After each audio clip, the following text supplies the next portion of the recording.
Hello, everybody, and welcome back to another episode of Darkest Dungeon 2. It seems like a lot of people really enjoyed this new style that I'm trying out, where I'm doing it offline and splitting it up and yada yada yada. So thank you everybody who commented that and left a like on the last video. Again, if you are interested in me trying something different or a challenge or just want to see me talk about something more, leave a comment, let me know. It really helps out. And yes, let's get into this. This is the Hateful Pyre no healers run that we did. And in the last segment, we tried to go for the Leviathan. It didn't work out so well. We got to the second fight and just was in really rough shape. Honestly, I think one of the things that's our biggest issue right now is I didn't realize that we had this Fragile on Baldwin. He's kind of our tank, and he's not tanking so well. We've got a lot of issues here. So let's take a look at the provision and see. Oh, we've got some help here. We've got Wild Tea. This is going to be very helpful for us. Now, it could definitely hurt us as much as it can help us, but that's going to be pretty good. This is a guaranteed negative quirk removal. Now, it does also have the chance to remove a positive quirk, and Precision Striker is one that we wouldn't like to see go away, but when it comes down to it, you always kind of have to balance, right? And say, hey, what do I need more? And right now, what I need more is not having 15% health less. So we're going to go for this one Wild Tea. We're probably going to go for two, actually. But we do also have to take a look and kind of consider all of our options here as far as, you know, everything that we've got in the provisioner and what we need from it. So the first thing, like I usually say, is to go and check where it is that you want to go. Now, we do have a sluice here, which I think might be a good option for us. A, because I don't have as much time to record today, but hey, that's breaking the fourth wall. And B, because these are just giving rewards for candles. I don't really care for that. And I think our team is still struggling a little bit, and this might give us some options and some things that we could find that could help us out. Also, we're not going to run into the collector in there, and that's going to be good, because we don't, not that we'd find him anyway, but we might as well take it now before we possibly run into the collector. I'm going to take this Wild Tea, and we need to take a look at our trinkets as well. We do have some interesting ones here, and I'm going to go ahead and use this on our leper. Okay, there goes Fragile. So he went up to 44 health from, I think it was like 30 something, which is very, very good. Now, this hero path is obviously removing some of his health as well. So, but that 15% on top of that 25% was really rough. Now, we also have Head in the Sand. I would like to get rid of that as well. I think that's going to be causing us a lot of problems. And I think, considering the fact that we have it half off, it's probably worth the price. So we did get rid of Last Gasp, but again, it just boils down to that's really not that much of an issue, right? We have a lot of healing items, which are good as well. So let's take a look at our trinket that we have here. Now, this Dark Impulse, which gives additional debuff resist, is pretty dang powerful on our leper, right? Now, of course, we don't want him moving around either, but I really think that obviously the biggest issue with him right now is his blind. This gets him up to 73% chance to resist his blind. It's not guaranteed, and he does obviously lose a little bit of damage, but that's compensated by his chop skills just doing more damage in general. And I think this will also just allow him to tank better. He basically will not get dots anymore, and will just take that as raw damage, which is something that he can take care of himself because of his self-healing. So let's take a look at these other trinkets that we now have moved around. If anything, probably want to add the move resist and stun resist onto Dismas if we're going to do anything there. And we can increase the health here on our tank, and essentially we don't really care about his crit, right? Now, taking a look, let's go take a look at the Mastery Trainer actually while we're here. And we have, oh, looks like got a little bug. Oh, okay, game. Game has no bugs and is 100% okay all the time. Red Hook, nothing is wrong with this game.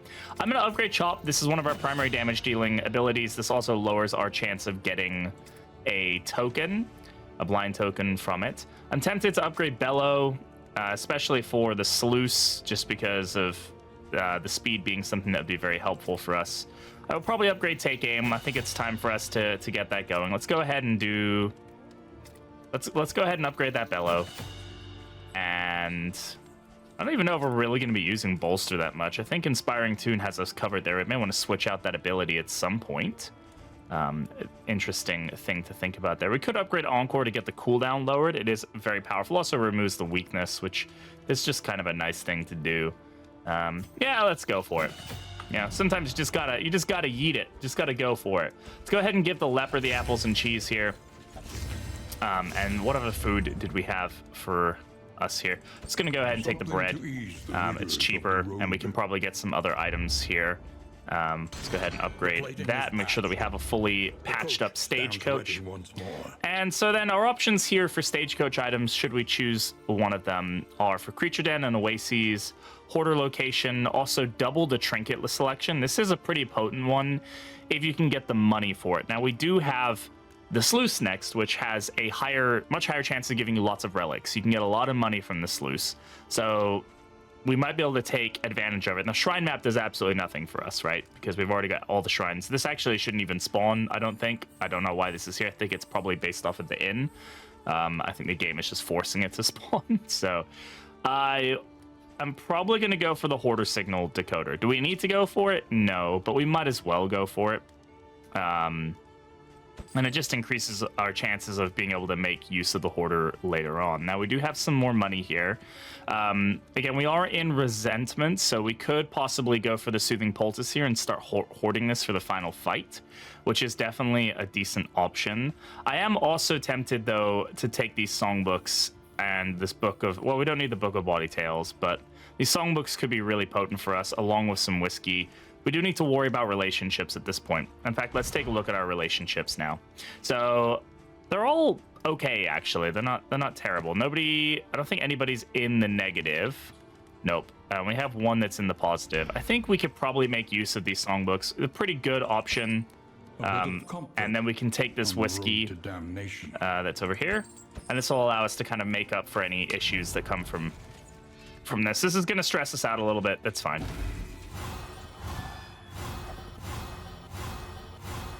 Okay, overall a great one. It's unfortunate that the same one got hit twice with the negative. That is just unfortunate. Thankfully, though, the rest of them are all positive. What I'm going to go ahead and do here, Baldwin and Sarmenti, I'm going to go ahead and give them this. And then I'm going to give the other one to... Barristan Reynold? Sure. And that's going to get them up into the next level for them. So he's all positive. Baldwin has a small chance for a negative relationship, so does Sarmenti. And then everybody else is at least all positive. So we have one chance for a little bit of a negative relationship. Nothing too bad there. Go ahead and throw that stagecoach item on. It's not going to help us with our healing. Now, we are starting off with a bit more stress than I maybe would like, but it's okay. We have ways to mitigate the stress. In fact, we have quite a few ways to mitigate the stress. And I think that's going to be our in here. So always good to just double check everything. Make sure you didn't miss anything at all. Check your funds. Make sure you check your... Oh, God, these... wow, this is a new issue. I mean, this happened in the past, but not to this degree. Anyway, let's just go for it. Let's just hope that goes away. 2 relationships. I think these are both positive, so that's good. Get respectful and tested and hopeful. Now, I do think it's a good thing to note that you shouldn't lean on relationships either positive or negative too much, right? I see a lot of players, they get some negative relationships and they kind of toss the run to the into the void and just call it a day. You can work around it for the most part. Now, if you do get all negative relationships, it can definitely be very difficult to work around, especially if it forces a lot of moves that you basically can't get any value out of. But you can definitely work around it. Don't throw a runaway. And also, pay attention to this and think, hey, maybe there is a move I can switch to, like strategic withdrawal over something like bolster maybe might be a good idea. But do I have a way to get back? No, I don't right now. So for me, I'm going to just stick to this. I'm not going to use strategic withdrawal, but we do get 3 abilities that we are using, which is a pretty good start for ourselves. So now we enter the Sluice. If you don't know much about the Sluice is an extra region. Go ahead and let Wayne do his little line here. It's my favorite line in the game. This This is swine country. So the sluice is an extra region. Essentially what that means is it doesn't count towards your total regions. Oh god, our loathing is high. Hopefully we get some fights. And you can basically go to it without having to worry about it counting towards your total region count. And it has some additional benefits, like this is a unique node here. We have the Swine's Cache. You have a very low chance of getting any baubles here, but a very high chance of getting lots of relics. There are also quite a few unique trinkets in this area as well. Most of them to do with low light level, but there are some pretty powerful trinkets overall. So something to keep in mind. And, ooh, very good find here. We got the Merchant's Guild Seal. This will save us a lot of money, which is always good. Now, Peculiar Pods isn't going to do too much for us, but it might be beneficial on our Jester for his blind. Relics could also be good on our mana arms as well for his bellow to make sure that the debuff to speed sticks. We do get a couple other items here: Nightshade Concoction, some Steak and Spuds, and 24 relics. So overall, this is a pretty good find. Let's go ahead and drop that candle. We do not need it. This Minor Bouncer's Belt. Yeah, I think I'm gonna go ahead and give this to the Jester. We'll give that to him. Sure, this kind of counteracts each other, but that's fine, I guess. Doesn't do much good or bad for us, and then the rest of this we can just hold on to for now.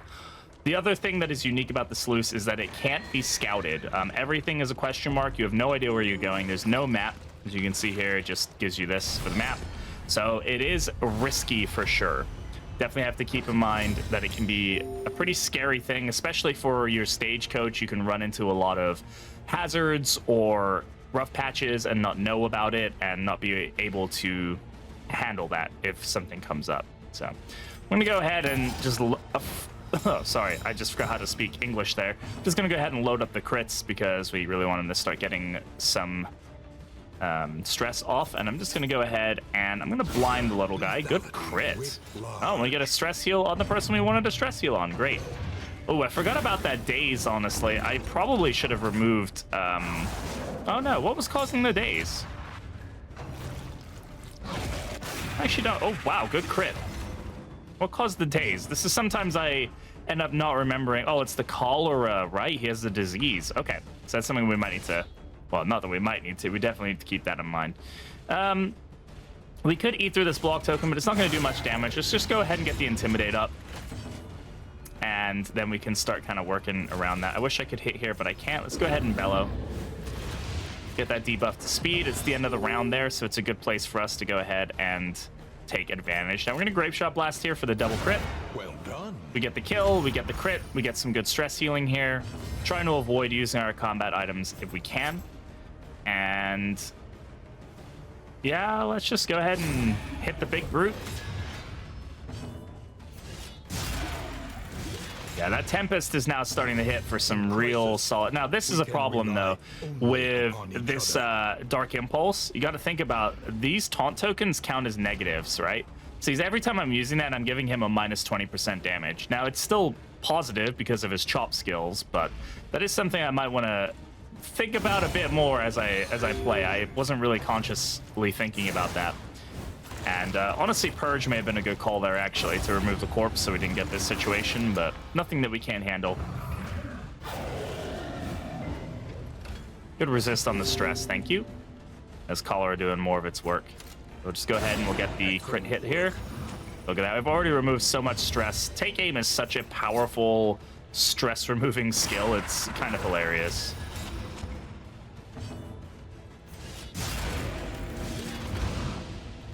Unfortunate that that didn't kill him, but thankfully the blind worked there.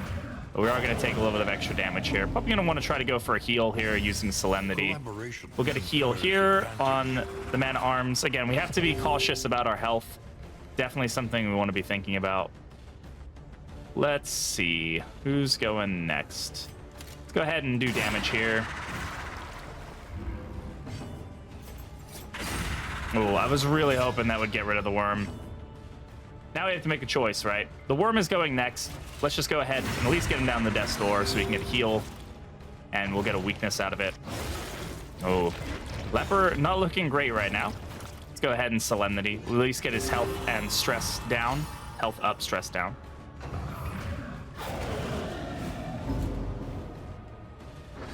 Got more stress here than I would like, so again, thankfully the Jester is going, so I'm gonna go ahead and remove the worm now. Double tap was probably a better option there just to get the increased chance of removing DBR, hitting through the DBR, I should say, but you know, hindsight is 2020. A little bit more rough for wear than I wanted here, but we're probably going to be semi-rough for wear throughout the entirety of the run. Let's go ahead and replace this trinket now. Now we're actually getting some move resist out of it, and we can go ahead and leave.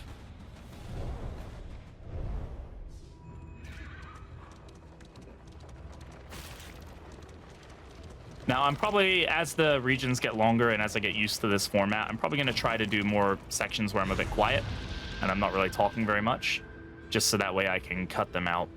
But we do have a den here. This is a bit scary for us, I'm not going to lie. I don't think we need all of this restorative stuff. I'm going to go ahead and take the Greek Fire because it is a party-wide hit. And we're basically going into a creature den. You've got 3 main enemies that you're going to be dealing with. You're going to be dealing with the dogs or the gnashers, the spiders, and the worms. Out of all 3 of those enemies, I find the worms are the least threatening, the spiders being the most threatening, and the dogs just kind of being a bit of kind of threatening, kind of not. Biggest things you're going to be dealing with in a creature den are going to be dodge. You're going to have a lot of enemies that have dodge, particularly in spiders and with gnashers who have the ability to generate dodge. And so I find having a lot of AoE abilities that can peel off the dodge quickly are going to be useful. It is also a 2-stage fight, as in there are 2 sections to it, basically. As soon as, or 2 waves, as soon as you kill the first wave, the second wave will spawn in, and you don't get a break in between like you do with layers. So there won't be any healing, there won't be any time for any resetting of combat clocks. So if you have like an ability like Battlefield Medicine that can only be used 3 times in combat, if you use it 3 times on wave 1, you're not going to be able to use it all on wave 2. So you've got to be kind of sparing on how you use stuff. Now Dismas does want to run, but I think generally this is going to be a good fight for us. So let's go ahead and take it. Okay, so this is not a terrible combination. The Gnashers do generate more dodge with their attacks, so it's something to keep in mind. Let's see what we can hit here. We get 3 with the burn. That's very nice. This Gnasher is going first. I'm going to go ahead and try to get him with the blind. It's a great start for us. We might be able to even get a kill here. 3 damage. I think we can go ahead and do it. I'm also going to just... actually, I'm going to keep the Caltrops. I think we're in a good position. We might be able to save them for the next... section, next fight, whatever the case is. Now, by killing this Gnasher, the one thing I do open us up to is one of these carrion eaters eating the corpse. I have nobody who can clear the corpse in the meantime, but that is still me removing damage, and right now that's a pretty good thing to do. So there we go. There's necrophagia. We're not going to take damage, though, because of that, so...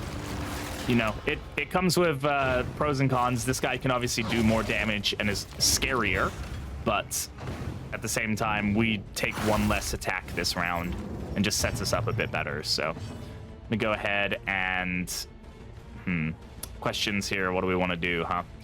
Do we just try to hit through the blind? Just try to hit through the blind. Unfortunately, our debuff resist is not working great for us right now. Let's go ahead and command, though. Go ahead and get that strength and remove the blind while we're at it. And let's take a look at our order here. Okay, we're doing okay. I could Encore here to get the crit token, which might be powerful for us to do, but I think Dismas is going to be able to remove the Gnasher this round anyway, so I'm going to go ahead and hit... Actually going to hit the big worm. Try to get the blind on the big worm. He's a bigger threat. I don't want him hitting as much. Double tap is going to go 7 to 14 damage. We need to do... He's got 11 health left, and he's taking 3 here, so we need to get him down... or we could just do that. That works. That just answers that question for us. Let's go ahead and get a heal while we're here, huh? Might as well take advantage of that combo token and try to just chip our health up a little bit. There we go. Good miss. Love to see that. And we might be able to actually get a kill here now. Great. So this is kind of working out in our favor. Unfortunately, again, we do get the blind. It's pretty rough that we failed a 78% check on the 60% chance. I think that's 3 times in a row now. So whoever's a statistics nerd here, if you could take a gander at that and let me know what that means. Now, something I probably should have done here is maybe gone and not taken up that combo token so the leper could definitely hit. But hey, you know what? We get the kill anyway, so this is fine. Now we run into quad spiders. Now the thing about how this wave system works is the enemies will spawn on whichever turn you kill the last of them, and then however many heroes you have left basically get a free turn for for our ability to deal some damage. This actually kind of works out in our favor because we do get to land a bellow, which will peel off 4 dodge tokens, and 2 of the spiders got hit by it, which is great. We can also use this, and voila, we have removed all of the dodge tokens, which sets us up for a really good start here. I'm gonna go ahead and pull take aim out. We also have this bleed here, which is great. Let's go ahead and encore. And we're gonna take advantage of our ability to deal a bit more damage with these caltrops. This is gonna be a crit, which may be a bit of a waste of a crit, but it will guarantee that it lands. We're also getting a lot of speed removal on these guys. They're now taking 2 damage. And we're gonna be able to do 8 here. So they're now dead. These guys are now dead in 2 rounds no matter what. So that's a pretty good start. And we go straight into a dodge. That's awesome. Let's go ahead. Who's next? This one is. Let's go ahead and whack him down. A petty hindrance. And I would say we're off to a pretty good start with this creature den. Always just pays to take the time to know what you might come up against and really set your team up for success. Creature dens are definitely one of those nodes where I find myself wanting to double check my abilities and switching out abilities for this particular node. I don't do that for every node. For most regular fights, I just keep my abilities on, but this node is very predictable and also very dangerous. We're gonna go ahead and remove the corpses. These spiders are now gonna be much easier for us to hit when they're up here. Now we won't take any dots from this, but we will take just an additional 2 damage whenever he gets hit with something that might dot him. Unfortunate stun there, but it is okay. Let's hope we can hit through this. We can, and we get a crit to boot. Always love when that happens. Now, let's see here. We could wait and try to give the leper a chance to heal, but I actually don't think he's at the threshold yet, and I think it's just going to be better for us to remove the threat. The leper, again, already at pretty low health, but nothing that we can do about that. Got the bulbous venom gland. This is going to give us a discount on trinkets. Hopefully we can find some good trinkets at the next inn. That does also lower our loathing, which is nice. I don't know why I pull up the map automatically every time I'm in this area. Again, there's really no point in taking the time to just sit here. You don't know what you're going to get either way, so you might as well just lean into it. And again, we do get a little bit more money here. How much money are we up to? Already up to 48 relics. Again, you get a lot more relics in this area, so it does set you up for a good time that way. Look at that candle that nobody wants. Red hook, please. Everybody say red hook, please, in the comments, so that way they'll know that we need candles to be removed. Not removed, but we need late game candle purpose, which we don't have any right now. All right, so we've already had this fight once, but not a terrible fight here. Let's take a look. Well, actually, no, we've got a carry and devour this time, so we got a big boy this time.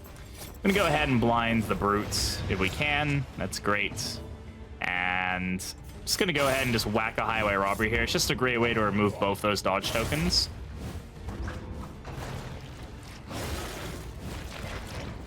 Okay, good resist there. Awesome. And now we could hit this guy, but we should save that combo token. Let's just go for the kill here. God damn, that precision striker is really helping us out, getting some crits on our leper. Great miss as well. Love to see that. So, yeah, we take advantage of our ability to heal. And let's see what we can do here. Just go ahead and move up. Get that combo token. I'm not going to take the combo token this time around, though. I'm just going to go ahead and get take aim going. That worm is probably going to eat the corpse. There it is. Now, this is a bit more of a threat. The bigger worms, when they eat, they do get crit tokens and block tokens. Obviously, this guy is now a bit more of a threat. I'm going to go ahead and just bellow, though. That's going to remove the crit token for us, which is a really good place to put us into. Let's just see. Oh, there it is. Leper absolutely just decimating right now. Love to see it. That's 232 crits in a row. I'll take every single one of those every day of the week. Go ahead and remove this guy. Another crit. So having high crit is also just a decently viable way of removing stress from your team. As you can see here, we're just kind of chipping it away. We haven't used any of our stress healing moves or combat items, and yet we're already down to like very low stress. Just go ahead and just purge. Instead of just trying to beat the corpse down, we might as well just remove it entirely. Would like to get a Solemnity off if we have that ability, which we should be able to. This worm isn't too much of a threat at this point. It's just kind of a nuisance, but... Bravo! Ooh, we get a crit solemnity as well. Love that for us. And the good thing is here, that 3 damage will be negated. We'll get 4 back. And we get... Oh, that should be a crit heal, I think, but it's not, alas. So we're doing all right for not having a primary healer on our team, unless you count the leper's ability to heal himself, which, I mean, maybe you do. And we get another opportunity to heal our man-at-arms here. Fantastic. And that was a crit. There we go. I can't complain about the crits anymore, huh? Been very lucky with the crits. We do get the clandestine cape. Now, this isn't the best thing in the world for us, I can imagine right now. It may be a bit better than the guarding gauntlet. Just because, you know, hey, let's take our squishy hero and make him so he can't be targeted.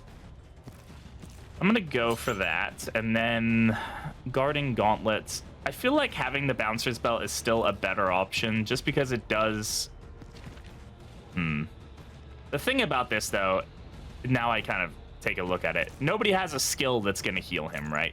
His Defiant isn't considered a skill. Nobody else has a skill that will heal him. We only have combat items, which don't count as skills. So, might as well just go ahead and leave that, honestly.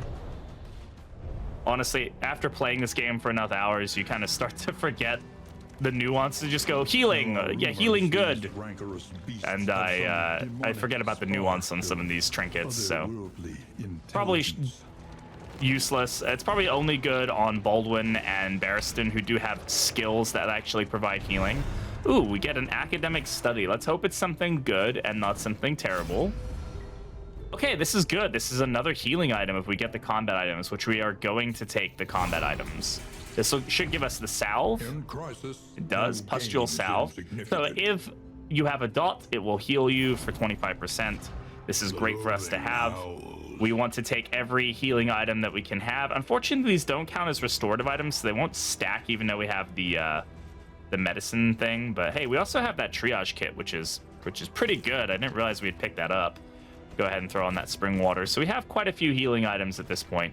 I do wish that these mineral rich spring waters also counted as restorative items so we could stack them higher, but hey, beggars can't be choosers, right? I mean, I guess we could be, but I'm not gonna be.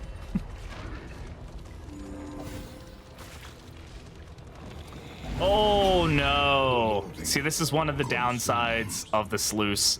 Unfortunately, I can't predict where the loathing is gonna be, and so we end up just getting hit with that. Everybody gets a negative pip, and the boss will get additional health. That is gonna be a bit of a problem on this boss in particular, where the health really matters because of the removal of the breath tokens, but it is something that we'll just have to deal with and hope that we can handle it.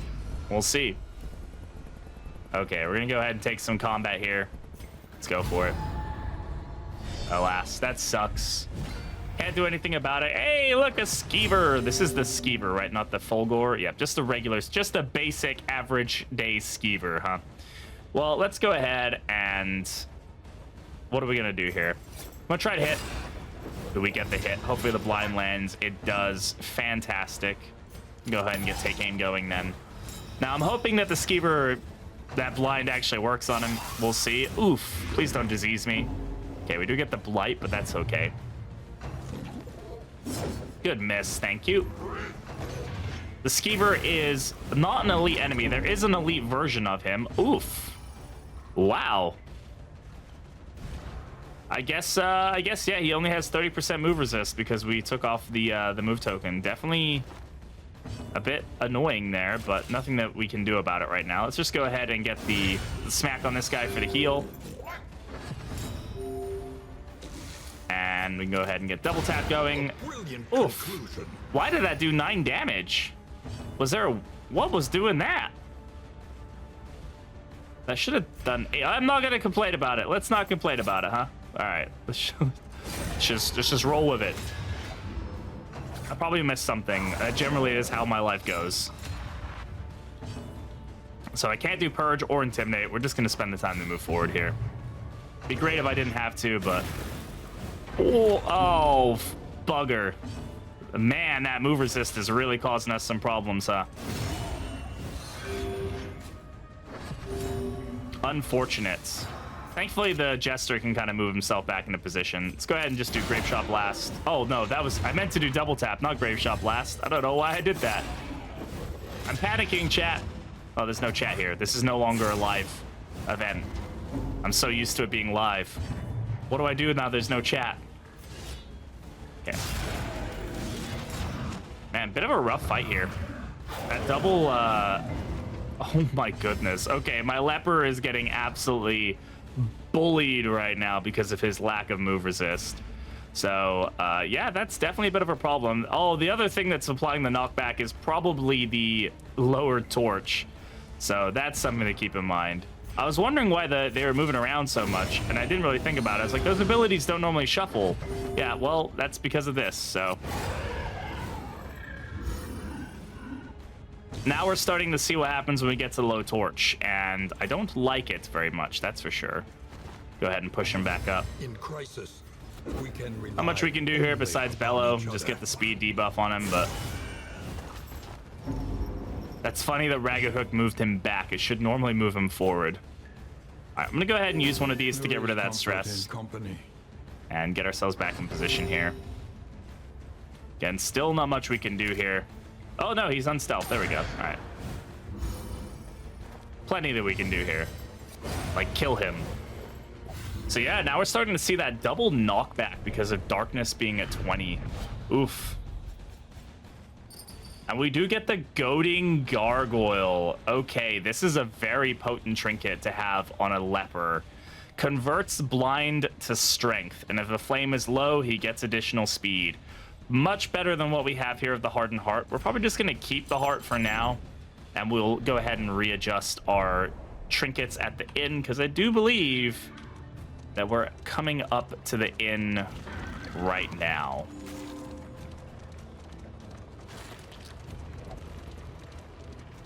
All in all, I'd say this is a pretty successful sluice. I think the biggest thing is we've got a good amount of money. We got some good trinkets. Nobody is close to death. We did get some good combat items as well. I think this did exactly what we wanted it to do, which was set ourselves up for just being a bit more ahead of the power curve. I think we're now a bit better set up. And depending on what we get here at the end, slow-handed is not good.